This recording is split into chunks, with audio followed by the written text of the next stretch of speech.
تكلمنا في الليلتين السابقتين إن الإنسان لم يخلق للدنيا فقط، إنما هو متنقل بين 4 عوالم. الإنسان لا يفنى، الإنسان يتحول من مرحلة إلى أخرى. منذ أن خلقه الله تعالى الإنسان يتنقل ولا يفنى. يتصورون الناس إنه إذا مات انتهى، لا، هو لم ينتهي، وإنما ينتقل من مرحلة إلى أخرى، من عالم الذر إلى الدنيا عبر بوابة الرحم، ومن الدنيا ينتقل إلى البرزخ عن طريق بوابة القبر، ومن البرزخ ينتقل إلى الآخرة عن طريق عرصات القيامة. 3 أبواب و4 مراحل. كذلك الإنسان: يا أيها الإنسان إنك كادح إلى ربك كدحا فملاقيه. وتكلمنا ليلة أمس إن علة الوجود في الدنيا، وجودك بالدنيا مو لأجل الدنيا، لا، وإنما الدنيا مهمتها شنو؟ أن نحضر ما نحتاجه في الآخرة. كل إنسان يشوف الدنيا ويشوف حاجاتها. الله جل وعلا يعيشك بمرحلة تجريبية حتى تشوف المعيشة كيف تكون وما هي حاجاتها. وقلنا بأن الطفل لا يخرج إلى الدنيا إلا أن يكمل حاجاته، الأجهزة اللي يحتاجها. لماذا؟ لأنه إذا انولد ناقص حاجة سوف يبقى بهذه الحاجة طول عمره. فكذلك اللي يموت وهو ما محضر لوازم الآخرة سيبقى هناك بتلك الحاجة. فعلى الإنسان العاقل أن يعرف الهدف. هدفك بالدنيا، يعني لو سألنا الرجل قلنا له شنو هدفك في الدنيا، يبدي يشرح، يقول لك تعلمت واشتغلت وتزوجت وخلفت وربيت وبنيت بيت وتعبت ومتت. شو نقول له؟ نقول له ذني كلهن ما ينفعن، لأن بالأصل هدفك الأصلي شنو؟ الهدف الأصلي: وما خلقت الجن والإنس إلا ليعبدوا. هدفك هذا. أنت رحت أخذت الجانب الفرعي ومشيت به وتركت الأصلي. لذلك احنا نقول كل عمل يعيقك عن عمل الآخرة لا تستمع إليه. كل أمر يضر بالأمر الأصلي اتركه. لا طاعة لمخلوق في معصية الخالق. المرأة تنولد وتكبر تتزوج وتخلف وتخدم البيت وتضحي بحياتها من أجل زوجها وأطفالها، وبالتالي تموت. لما تروح لهناك راح يقولوا له تعالي يا فلانة شنو اللي قدمتي للآخرة؟ تقول له يا رب كنت مشغولة مع زوج، مشغولة مع أطفال، مشغولة بخدمتهم. يقولها ربها أنا ما خلقتك لهذا، إنما خلقتك لتعبدي، خلقتك لتهيئي لوازم الآخرة. هذن الأمور الجانبية أنا ما أقدر أصلي إلا بلقمة، ما أقدر أصلي إلا ببيت، ما أقدر أستقر إلا بزوجة وعيال. هذن لوازم جانبية، فلا تخلون اللوازم الجانبية تأثر على الهدف الأصلي. لا تنشغل بالفرع وتنسى الأصل. هسه أنا أضرب لك فد مثال بسيط للطيفة. يعني يقولون واحد عنده ابن بزمان الحرب جندي، فزوجته قالت له ابنك 6 أشهر ما منا خبر، روح شوف، روح اسأل على ابنك. وين الابن؟ اللواء كذا، الفرقة كذا، وين؟ بالتنومة. سامعين بالتنومة؟ بالبصرة. هسه هو راح سأل، قال لهم وين التنومة؟ قالوا له بذاك الصوب. اجى يسأل على ذاك الصوب، عاف التنومة والشلب وين؟ بذاك الصوب. وين ذاك الصوب؟ قالوا له اركب بالطبقة. عبر، وصل هناك، قال لهم وين ذاك الصوب؟ قالوا له ارجع بالماطور. رجع لهالصفحة، قال لهم وين ذاك الصوب؟ قالوا له اركب بالبلم. ركب راح، وصل هناك، قال لهم وين ذاك الصوب؟ قالوا له ارجع. رد، وهي 8 مرات رايح جاي لما تعب. تالي رد المرته، قالها 7 بحور عبرت وما وصلت ذاك الصوب. احنا عفنا الاصل اللي هو التنومة وشلبنا بمن؟ بذاك الصوب. فتلقى الانسان من الصبح لليل على من يركض؟ يركض على الخبزة وعلى الهدمة وعلى البيت وعلى السيارة وعلى الأولاد، ها؟ وبعدين نحط راسه ويموت، يشوف نفسه ما واصل. إذن قبل لا يسألوك اسأل نفسك. حاسبوها قبل أن تحاسبوا، ما شكل؟ وزنوها قبل أن توزنوا. باكر احنا عندنا وزن. الله جل وعلا يقول والوزن يومئذ الحق، فمن ثقلت موازينه فهو في عيشة راضية، ومن خفت موازينه فأمه هاوية وما أدراك ما هي، نار حامية. إذن أنت خلي الهدف الأساس رضا الله، رضا الله. فإذا كان الولد وتربيتك للولد فيها رضا الله ربيه، وإذا ما فيها رضا الله اترك المسألة. أكو قول للنبي صلى الله عليه وآله يقول الكاد على عياله شنو؟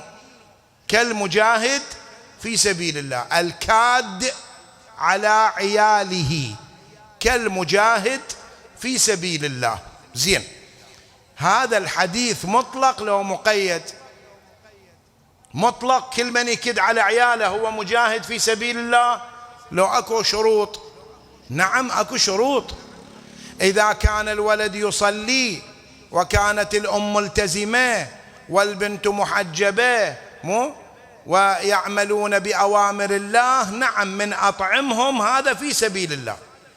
لكن إذا الولد غير ملتزم والمرأة مبذرة والبنت متبرجة، شقد ما أوكلهم يزيدون انحراف. أنا جاي أقوي على المعصية، أنا جاي أقوي على الانحراف. فإذا هاي اللقمة اللي تنزل في بطن قاطع صلاة كأنك تشجعه على قطع الصلاة. إذا بالبداية اعمل بأوامرك. أنت عندك رب، عندك ملك، وأنت مأمور أن تطبق أوامر الله في المجتمع. فأنت ما مجبور تدخل جهنم على مود زوجه، والزوجة غير مجبورة أن تدخل جهنم لأجل زوجها، ولا الولد يستاهل أن أنت تدخل جهنم من مكانه. منو ينفعك؟ وخاف يقول لك أروح لك فدوة يومي قبل يومك، ترى كله كذب، كله كذب. ودعتك من يجي عزرائيل ما حد يدور عليك وين أنت. وكلكم هذا الحكي مو أنا أنقله لك قال الراوي، لا أنت تشوفه بعينك. يا ميت المات ومكانه، ويا ولد اللي قال للعزرائيل تعال خذ عمري، ماكو. هاي خلص يحطه على المختزل ونيتك ألف راشدة. أما بيوتكم فقد سكنت، وأما أموالكم فقد وزعت، وأما نساؤكم فقد زوجت. هذا خبر ما عندنا، فما خبر ما عندكم؟ أنا ما جاي أجيب لك شيء جديد، كلها أنت تشوفها بعينك يوميا بالوجدان بالضمير. منو بيكم يذكر أبوله وأجداده 5 مرات باليوم؟ منو؟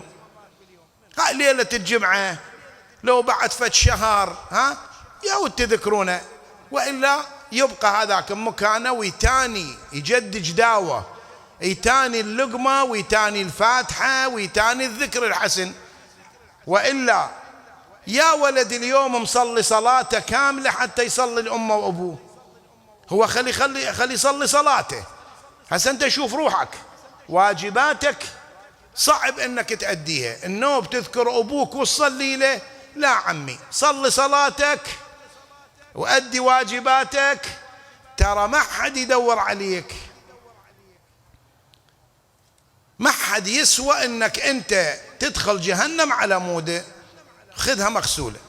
فإذا شنو مهمتنا في الدنيا؟ عندي برنامج، الله خالي برنامج، كون أقرأ البرنامج وأمشي بيه، اللي يمشي وياي بنفس الدرب أهلا وسهلا، اللي ما يمشي وياي بالدرب ما لي علاقة، لا طاعة لمخلوق في معصية الخالق. إذن نرجع للآية، تبين الله شو يقول أنا وضعتك في الدنيا لأجل أن تستخدم الإمكانات اللي عندك وتحولها علما للآخرة، وابتغي فيما آتاك الله. شنو أعطاك الله؟ أعطاك عمر، هاي المهلة عمر، وانطاك بدن، وانطاك عينين ولسان وشفتين، هذني ما زالن يشتغلن وما زال أنت ملك عليهن، هذن يكون تستفيد منهن علما للآخرة.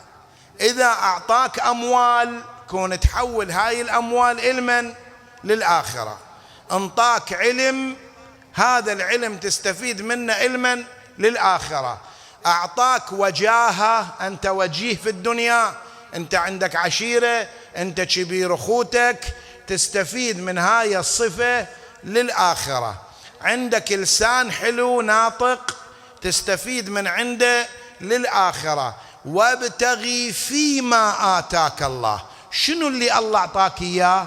شنو الغاية مالته؟ وابتغي فيما آتاك الله الدار الآخرة. زين، الآن حتى نحول من الدنيا إلى الآخرة أكو نظام التحويل. اليوم نريد نسولف عن نظام التحويل. الآن إذا عندي مبلغ من المال وأريد أحوله إلى دولة أخرى، شنو الشروط؟ هسه أنت بالعراق وعندك فد مليون دينار تريد توديهن فرضا للكويت، أو أنت بالكويت وين توديهن؟ للعراق. هسه أكو عراقيين بالكويت لو ماكو؟ شو تقولون؟ شو يسوون هناك؟ بلدهم هو؟ لا مو بلدهم. شو يسوون؟ يقول أشتغل وأحول لهنا، فتروح تلقاه بالكويت، هسه لو بخيطان الجديد، لو بالفحيحيل، لو تلقاه خطية، لو يشتغل بالشبرة، لو يشتغل قصاب، لو يشتغل فلاح، عنده تلقى هدمتين، هدمة ينام بيها وهدمة يشتغل بيها.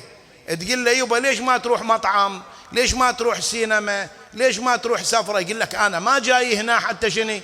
حتى أصرف، أنا أشتغل ولم الفلس على الفلس وسويها حوالة علما للعراق، لما 10-15 سنة أتعب النوب أجي للعراق، ألقى الفلوس بالبنك، أحط البيت المرتب واشتري السيارة الجكسارة مو، وأحط الشفية والعقال صفيح، راح الحجي وإجا الحجي، ولا كأنه هو نفسه ذاك اللي خطية كان وين؟ كان بالخضرة وكان بالسماكة وكان، صح لو لا؟ هسه هذا عاقل لو مو عاقل؟ شو تقولون؟ عاقل، يعرف انه هو عيشته بالعراق، بالاخير يجي للعراق. بينما اكو واحد يحصل له باليوم 10 دنانير، يروح للمطعم، يروح للسينما، يروح منها يصرفهن، وتاليتها بعد عمر طويل يجي لهنا يدور تعيين، ويعينونه لو ما يعينونه بالضيم يلتنجد عليه. فاذا خليك عاقل، ما زال انت هنا بالدنيا كنت تشتغل مثل غريب. يا غريب اذكر أهلك بالآخرة، أهلك موش هنا حتى تحط عمارات وتحط قصور، أو تالي يأخذونك منهن ويظلن للنايمين للظهر علما. فأنت كل شيء اللي عندك كون تحول. هسه سؤال، نظام التحويل إلى قانون لو ما إله؟ أولا كون عندك مبلغ، هاي واحد. 2 كون تدور فد بنك بالكويت يتعامل مع العراق، لأن مو كل البنوك تتعامل. بنك الكويت الوطني، طيب تروح للبنك تحط الفلوس على الكاونتر، تعطيهم عنوان. شنو العنوان؟ العراق، الناصرية، بنك الرافدين فرع الناصرية، وتعطيهم رقم حساب. مو هالشكل لولا لو هيش تعطيهم إياه هم يذبون نذب. تعطيهم عنوان دقيق، تجي الحوالة تنزل بحسابك. زين، إذا قلت لهم العنوان العراق الناصرية نيودلهي، بنك نيودلهي، هسه تلقاها بعد أنت بالناصرية لو ما تلقاها، راحت الحوالة غيرها. إذا النظام شنو؟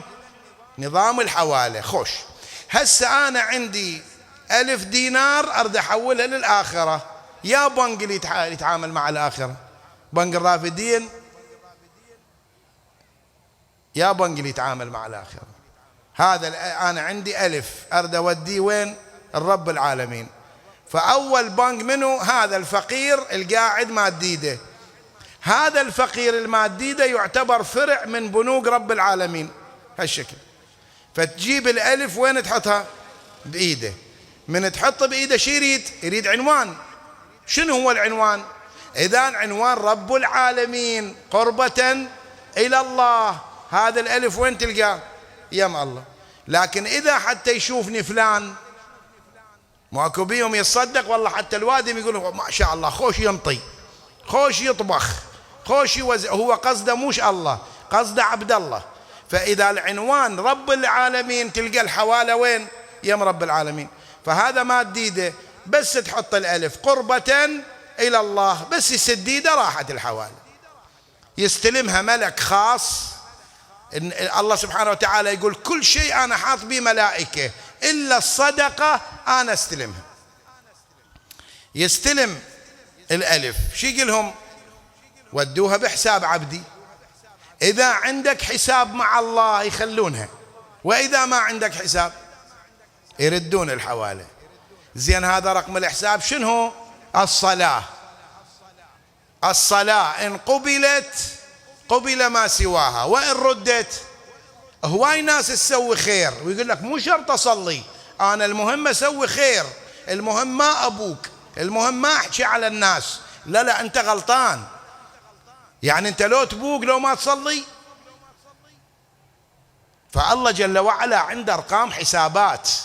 أنت لما تصلي يعني عندك رقم حساب يم رب العالمين. خلوا ال1000 بحسابه. الصلاة إن قبلت قبل ما سواها، وإن ردت رد ما سواها. فالملك يقول له سيدي هذا الرجال ما إلى حساب يمنه، ما يصلي. يقول له ما دام إني لا أضيع عمل عامل من ذكر أو أنثى، هذا ال1000 ما أضيعه، ردوا عليه. طول عمره، زودوا رزقه، شافوا مريضة، ما شكل ردوهن عليه. بس يم الله ما إلك شيء، ينطيك بالدنيا حق هذا ال1000 اللي انطيته. عرفت شلون؟ إذن يا أولادي أنت سوي لك رقم حساب وابدي بالعمل حتى يصير عندك رصيد يم رب العالمين. إذن تحويل المال بهالشكل هذا. الفقران تدور لك على مستحق، وكلما كان المستحق أقرب إليك تضاعف. الأقربون أولى بالمعروف. هاي واحد. إذا كان المستحق مريضا، اللهم شافي كل مريض بحق مريض كربلاء زين العابدين. إن شاء الله كل المرضى الآن الموجودين في المستشفيات، وخاصة اللي وصلنا الدعاء، اللهم يلبسهم ثوب الصحة والعافية يا رب العالمين. إذا كان مريض تنضرب ب70، وإذا كان من الأقارب ومريض يكون ب700. إذا كان الوالدين ينضرب ب7000. وإذا هالشكل يعني كل ما معوق كذا، كل ما يكون المستحق أحوج كل ما تكون الصدقة أكثر وزنا. ولذلك الإمام علي سلام الله عليه من تصدق بالخاتم، لأن هذا الرجل اللي دخل كان جائع وعائلته جائعة، فلذلك لما تصدق بالخاتم الله نزل به قرآن ويؤتون الزكاة وهم راكعون. إذن هاي الأموال. زين، واحد يقول أنا ما عندي أموال، شو نقول له؟ نقول له تروح لغير بنك حول غير شيء. عندك علم، هذا العلم تقدر تحوله في بنك خاص. العالم حينما يعلم الجاهل هذه تعتبر تحويل من علمك. شوف لك واحد عنده نقص بالوضوء، تشوف واحد عنده مشكلة بالصلاة، تشوف واحد عنده مشكلة بالصيام، هذا الدرس، هذا التعليم قربة إلى الله تعالى. تدرون أهل المجلس ايش قد لهم ثواب؟ لأن كل المعلومات اللي أنت تستفيد منها من وراء هذا المجلس هذا محسوب علما استنساخ لأهل المجلس. كل واحد يعلم لشخص الوضوء، باكر عقبه لما يقول ونخرج له يوم القيامة كتابا يلقاه منشورا اقرأ كتابك. الله يسألك يقول لك كم سنة صليت؟ تقول له صليت أنا 50 سنة عمري، 65 توفيت، 15 هاي قبل التكليف 50 سنة. يقول لك أنت عندك 5 ملايين سنة. قل له ربي منين 5 ملايين؟ تقول له علمت فلان الوضوء، أحسن وضوءه، قبلت صلاته، فالله كتب لك استنساخ، وعلم أولاده وأولاد أولاده إلى يوم القيامة. المن يصير الثواب إلك. فإذا تهدي لك إنسان إلى الصيام، إلى الحج، إلى أي عمل خير، فكل ما هذا يعمل أنت بحسابك. لاحظ يقول لك كم سنة حجيت؟ تقول له والله حجيت حجة واحدة. يقول لك أنت عندك 10,000 حجة، خب منين اجت؟ يقول لك فلان حجي وانت اندعيت له بسلامة العودة، انت دعيت الحجاج كلهم، انت فلان راح للحج وانت سديت ببيته، فلان مثلا كان مريض وانت شافيته حتى يروح او شاركت بعلاجه حتى يروح للحج، فكل الحج هذا انقسم إلك. تلاحظ بنفس الوقت يسألك كم سنة العبد دومنا؟ تقول له والله 6 أشهر العبد وبطلت. يقول لك لا والله انت عندك 10,000 سنة. منين اجيت؟ لأن أولادك تعلموا منك، أصدقائك تعلموا منك. العمل الصالح من سن سنة حسنة فله أجرها وأجر من عمل بها إلى يوم القيامة، ومن سن سنة سيئة فعليه وزرها ووزر من عمل بها إلى يوم القيامة.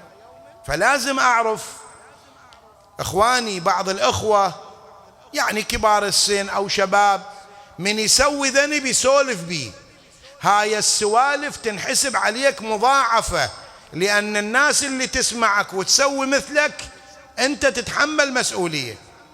وإذا تتكلم بالخير الناس اللي تقلدك أنت تحصل ثوابهم. إذن العلم خوش. ما عندي علم، عندي لسان طيب، يقول لك هذا لسان أيضا تاجر به، اصلح لك بين 2، روح اخطب لهذا الشاب، روح رجع هاي الامرأة الزعلانة إلى زوجها، روح طفي فتنة. هذا اللسان ممكن أنا أحول من عنده إلى الآخرة.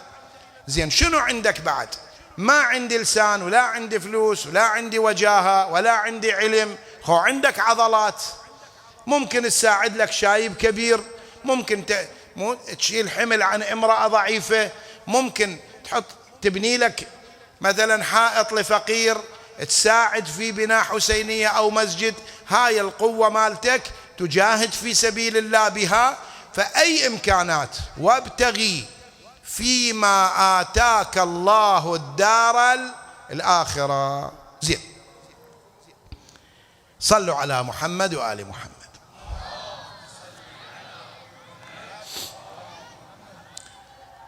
سؤال، تتصورون هاي الصلاة نصليها تدخلنا الجنة؟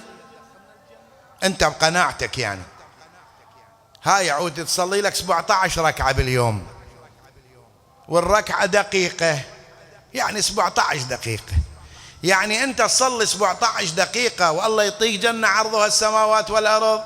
هو الله لو يحاسبك على النعمة، على النعمة، يقول لك انت صليت لي باليوم نص ساعة بس، تعال خلينا نحاسبك على النعمة اللي انطيناك اياها. هسه الله لو يريد يحاسبك شو نقول؟ ما نقول على القلب، ولا نقول على الكبد، ولا نقول على الرئة ولا نقول على الكليات. إذا الله يريد يحاسبك بس على عين، هاي هم مو اثنين وحدة. تدرون هاي العين هم طايحات، الجفون إلك والرموش إلك طايحات، بس حتى تشوف ملون. هسه انتم تشوفون ملون لو أسود وأبيض؟ ها ملون. تدري حتى تشوف ملون الله ايش نعطيك؟ بكل عين 3 مليار خلية، كل عين وحدة 3 مليار خلية مخروطية حتى تشوف أسود وأبيض. هاي 3 مليار وهاي 3 مليار، هاي 6. زين 6 مليار. بالله خلنا نروح لليابان يسوي لنا خلايا، إذا أريد يسويها لك بدينار واحد تكون ايش قد تدفع لليابان؟ 6 مليار تدفع لليابان حتى تشوف أبيض ملون. ها زين، هاي 6 مليار ايش قد تكون تشتغل بها؟ يلا تلمها كم سنة؟ إذا راتبك بالشهر 10 ملايين، 10 ملايين 6 مليار على 10 ملايين 600 شهر، 600 شهر. خب 600 شهر قسم على 12 ايش قد يطلع؟ 50 سنة. يعني 50 سنة أنت تشتغل حتى تلم فلوس حتى تشوف ملون. زين والقلب اللي يدق 76 دقة بالدقيقة إذا قاعد أنت، هاي مستشفى القلب ورانا، هذا قلبك بالدقيقة 76 دقة، وكل دقة بيها 4 حركات: انقباض بطيني وانبساط بطيني وانقباض أذيني وانبساط أذيني، وكل حركة يريد لها إشارة كهربائية. بالله أضرب 76 ستولي 6 70 70 في 4 280 بالدقيقة، 280 إشارة كهربائية. وإحنا عندنا الكهرباء ما شاء الله كانها ترافيك لايت. ها ياهو اللي منظمها، ياهو اللي يعطيك هذه. يعني هو لو يسكت عنك 10 ثواني أنت تنتهي. عرفت شلون؟ ذاك اليوم عندنا شايب قلبه تخربط، ودوه المستشفى القلب، قالوا له نحط لك باتري لأن قلبك الإشارات مالته حطوا له باتري ب20 مليون. زين والباتري قالوا له يتأثر بالموبايل ويتأثر بالكهرباء، كون تقعد بمكان لا بي موبايلات ولا كهرباء، وين يروح هذا؟ واحنا يوميا نتقلب هاي بشبابنا وبطفوليتنا، من اللي مدارينا؟ الله سبحانه وتعالى. زين هاي صلاتنا تدخلنا جنة، يقول لك تعال تعطيني نعمتي. هاي الرئة، هاي الرئة اللي بصدرك لو نفرشها بالله ايش قد مساحة؟ طول 10 متر ب8 7 و2 ب10، يعني 72 متر مربع، بس الله لامها إلك. يعني هاي الرئة لو بهالحجم هذا لكان أول ترابة هنا بالناصرية تنترس ونيتك ألف راجدة. لكن شوف الله ايش قد نعطيك، ومع ذلك يريدك تصلي له 17 ركعة ومنت مصلي. إذن لازم ما نكتفي، لازم نفكر شلون نحصل الثواب الجزيل. لازم نروح للنبي صلى الله عليه وآله، أقول له يا رسول الله هاي صلاتي ما تدخلني جنة، علمني. شوف شو يقول لك النبي، اسمع: دخل رسول الله صلى الله عليه وآله على بيت علي. اسمعوا أيها المتزوجون، اسمعوا أيها الآباء، شوف الخير الكثير اللي فايتنا وما نندله لأننا لم نسمع كلام النبي أو لم نفتش. دخل النبي على بيت أمير المؤمنين عليه السلام فوجد السيدة الزهراء تعد الخبز، يعني هسه تروي تعجن، ونظر إلى علي وجده ينقي العدس. يعني تصور الإمام حاط له عدس وجاي يلقط. الله عليك إذا تدخل البيت وتلقاني ألقط تمن مو تضحك علي؟ مو تقول لي ما أدري شو يسمونه هذا اللي يطيع مرته؟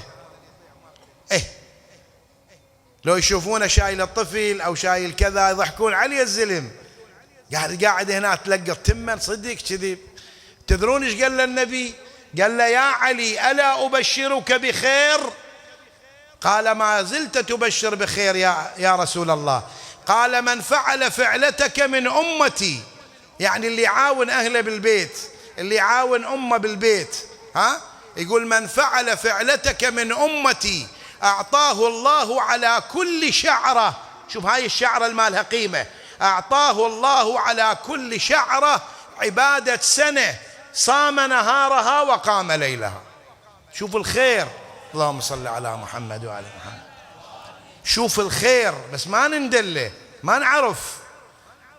اللي يعاون أهله بالبيت كل شعرة بدنه عبادة سنة. فقالت السيدة الزهراء يا رسول الله ونحن النساء شنو إنه؟ قال المرأة التي تقدم لزوجها دون طلب. يعني شنو؟ يعني قلاص ماي بارد تقدمتي للرجال وقلتي له يا فلان مية باردة، يقول هذا التقديم يكتب لها عبادة سنة، صامت نهارها وقامت ليلها. شوف الخير، اللي يعطف على طفل، اللي يعطف على جار، اللي يقدم للأيتام. من آوى يتيما آواه الله يوم القيامة. هذه الدمعة، هاي الدمعة من خشية الله. يقول الدمعة إذا تذكر العبد ربه وبكى ونزلت من عنده بمقدار جناح بعوضة من الدمع، يقول هاي الدمعة تطفي جبال من النار، جبال من النار. اللي يزوج شاب واللي يزود حاج والذي يصلي في المسجد، إخواني أنا أصلي بالبيت ركعة بركعة، صح لولا؟ أصلي مثلا أصلي الصبح بالمسجد كم ركعتين بالبيت قصدي ركعتين، وهسه لو مقبولة لو ما مقبولة أنت ما تدري. لكن صلاتك بالمسجد النبي يقول إذا طلع واحد يريد المسجد يقول كل خطوة بحسنة والحسنة ب10. لذلك قصر الخطوات، هذول اللي يعرفون. يقول وملك يضع جناحه تحت قدمه وملك يظلل له، ثم يدخل المسجد فتستقبله جيوش من الملائكة. انت داخل ببيت الملك والملك يتلقى زواره. يقول إذا كان إمام الجماعة ويا نفر هل قد حساب، إذا نفرين يتضاعف، إذا أن يوصلون 7 يعني الإمام ويا 6. يقول كل الملائكة كتاب وكل الأشجار أقلام وكل البحار حبر ما يلحقون على ثوابهم. شايف أنت هاي النعمة؟ وهو يروح وين يصلي؟ ببيته. هذا الخير الكثير. إذن طرق كثيرة ما نقدر نشرحها، كل أعمال اللي فيها ثواب كبير لا تفوتكم. إضافة إلى الصلاة اللي هي رقم الحساب، هذا الخير الموجود.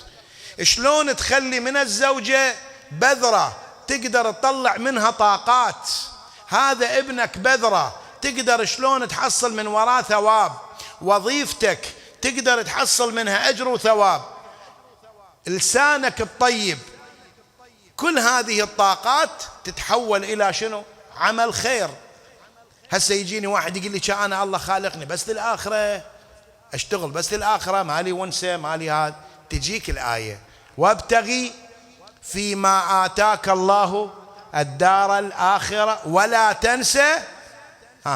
ولا تنسى نصيبك من الدنيا. تبين هذا إلى تفسيرين. ولا تنسى نصيبك من الدنيا يعني الله خلق النعمة بالدنيا علما، لا تنسى نصيبك. هم تريد لك بيت حلو، تريد لك سيارة سريعة، تريد لك هدمة نظيفة. هي الدنيا إذا أقبلت، أنا ما أقول لك أنت تحرم روحك وكله للآخرة، لا، ولا تنسى نصيبك من الدنيا. فاليوم واحد دخل على الإمام الرضا عليه السلام لقاه لابس دشداشة بيض زبدة احنا نقول عنها. ايش قال له؟ قال له يا ابن رسول الله ما كان آباؤك يرتدون هذا، ما كانوا آبائك يلبسون هذا اللبس، كان أمير المؤمنين يلبس ما خشن ويأكل ما جشب. ايش جاوب الإمام الرضا؟ قال له ويلك، هي الدنيا إذا أقبلت مؤمنوها أو لا أم كفارها؟ شو تقولون؟ هاي النعمة زين يأكلها المؤمن لو الكافر؟ بالعكس، قل من حرم زينة الله التي أخرج لعباده والطيبات من الرزق قل هي للذين آمنوا. فالمؤمن يلبس، المؤمن يتعطر، العطر تحفة المؤمن. تسعى لبيت جيد، تسعى لسيارة جيدة، تسعى للقمة جيدة، ماكو مشكلة. إذا من حلال أهلا وسهلا، إنما نحن نحذر من الحرام. إذا إجا حلال ونعمة وأنت تشتغل بالعافية عليك، لبس زوجتك، لبس أطفالك، ما بي حرام ولا بي إسراف. المهم أنك تأكل من الحلال ولا تنسى نصيبك من الدنيا. التفسير الثاني يقول لا، شوف نصيبك من الدنيا اللي تطلع بيه شنو. من تعيش بالدنيا، هاي الدنيا كلها، شوف بالله نصيبك شنو منها. شنو نصيبنا؟ تشوف انت لولا من أموالك 3 قطع قماش بس. هاي الأرض كلها وهذا الملك كله تاليتها قبر 1.80 متر بعمق متر، بعرض 40 سنت. خلوك هذا المكان، غير هذا فأنت تصيح أموالي أموالي. يقول الإمام أي شيء لك من أموالك غير ما لبست فأبليت، وأكلت فأتلفت، وأعطيت فأبقيت. تصيح فلوسي فلوسي، فلوسك ايش تاخذ منها؟ أبدا ما تاخذ شيء. هي هاي الدنيا شكل. ولذلك لما يخلون الإنسان على المغتسل ينادي جبرائيل أين لسانك الطويل؟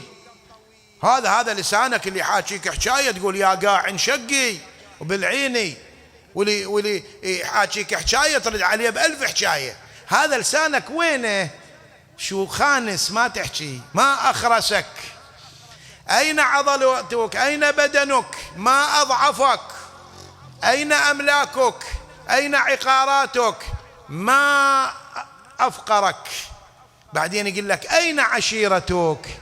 أين أولادك؟ أين أبناء عمومتك؟ ما أوحشك؟ يذبون عليك ماي ما تقول ماي بارد لو حار ما تقدر تقول، ويقلبونك هالشكل يمنى ويسرى. تالي يشيلوك من المغتسل وين يحطون؟ على التكفين 3 قطع قماش، إزار وقميص ومئزار. ايش قد عندك وادم تحبك؟ ايش قد عندك اعزاز؟ تاليها يشبقك واحد لا تعرفه ولا يعرفك. تعرفونه منه؟ هذا آخر واحد يشبقك ياهو دفان. وش قد ملابس لبسنا؟ زبدة وتترون وبوبلين والخارطة وبالمدري شنو. تالية ايش تلبس؟ تلبس قطع خام حتى ما تحطه بردة ببيتك، صح لو لا؟ وش قد عطور؟ هاي العطور بروفيسي وغلامور وكاشيت وما ادري شنو. تاليتها يعطرونك ببيش ب1000 دينار كافور، والله ما تشتهون تشمونه، ما هالشكل لو لا. فعطرك الكافور والصابون بالموليف ولوكس اللي نسوين. تاليتها يغسلونك بسدر، هم يا ريت السدر الاخضر، لا هذا الطايح بالقاع دايسين الوادم، بهذا يغسلونك. وهذول اللي يشبقون بيك ويجون تلقوهم برا هناك وانت بين يدين المغسلش. فالإنسان المفروض يتعظ.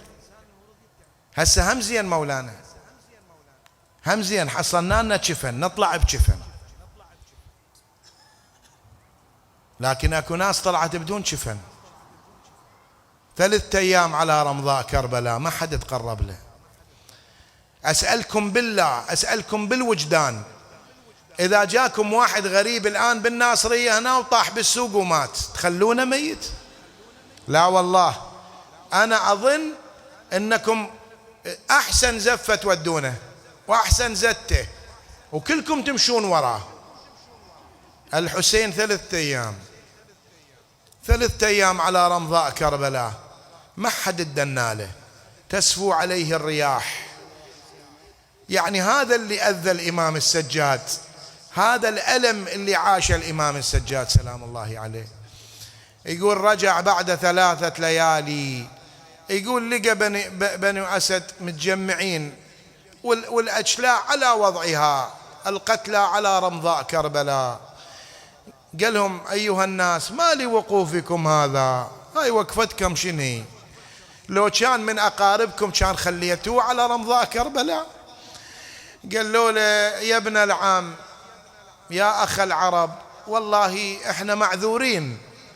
قال لهم شنو العذر اللي خلاكم هذولي ما وريتوهم؟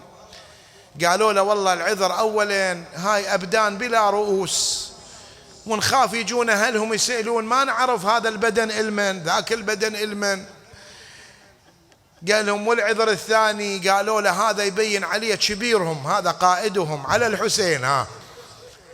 قال لهم شلون عرفتوا؟ قالوا له من كثر الطعن والضرب، هل قد أكو بجسمه جروح 450 طعنة وجرح. قالوا له هذا كلما رفعنا عضو سقط العضو الآخر ما بينا نشيله. قال لهم أنا أكفيكم أمرا. يقول إجا وقف على جسد أبيه قال لهم جيبوا لي بارية. يا دنيا أنا وياك يلفونا بجفن والإمام الحسين ببارية. يقول جابوا له البارية، أخذ يجمع أوصال أبيه المقطعة حتى اكتمل البدن على البارية. يقول التفت يمينا وشمالا، قالوا له مولانا عزيزنا هذا الجسم صار على البارية شكو تتلفت يمنى ويسرى؟ قال لهم بعد أصبع من أصابع والدي ظلوا يبحثون بأرض المعركة هذا القطعة والأصبع وخذوا الخاتم. يقول جابوا له الأصبع وضعه لفه بالبارية. قالوا له مولانا نساعدك. قال لهم لا إن معي من يعينني، وياي معاونين. يقول رفع الجثمان الطاهر نزل به إلى ملحودته صاح أبا يا حسين أما الدنيا فبعدك مظلمة وأما الآخرة فبنور وجهك مشرقة. يقول بكى بكاء عاليا. يقول لما طلع قالوا له مولانا أنت شو تصير لهذا القتيل؟ شفناك تبكي بكاء شديد، نشوف عيونك احمرت من البكاء. قال لهم أنا إمامكم، أنا ابن هذا الغريب العطشان المقتول، أي رحم الله من نادى وحسيناه.